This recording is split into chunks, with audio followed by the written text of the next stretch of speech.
L'Italia rispetta i pronostici nella giornata inaugurale della 17ª Coppa del Mondo di softball femminile a Castions di Strada in Friuli Venezia Giulia, la prima edizione a disputarsi in Italia. Le azzurre hanno vinto e convinto contro la Cina. Prima della partita, nell'ambito della collaborazione tra Edison e Fibs, è stata ospite l'Onlus Aisla, che si occupa di malati di sclerosi laterale amiotrofica, e il primo lancio è stato effettuato dal vicepresidente Paolo Zanini, accompagnato da Katia Speranza, Andrea Macorigi ed Alessandro Fabbri. A loro si è aggiunta Mara Navarria, schermitrice proveniente dal Friuli Venezia Giulia e oro iridato del 2018.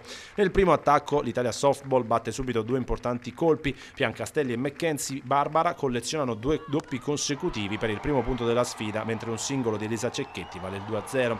L'Italia gestisce con autorità il vantaggio e, sebbene l'attacco non riesca a produrre nell'immediato ulteriori punti, l'impressione è che le azzurre viaggino con il pilota automatico. Nella parte bassa della sesta frazione stappa la bottiglia ancora McKenzie Barbara con un fuoricampo. Il primo dell'intera manifestazione, e due lanci più tardi la imita anche Andrea Filler. 4-0 che obbliga lo staff cinese a rilevare Chai con Yu Chen Wei, giovane lanciatrice che appare subito in grossa sofferenza contro le mazze azzurre. Marta Gasparotto fa gli onori di casa con una lunghissima volata al centro per il 6-0 italiano in una ripresa da 3 fuoricampo totali.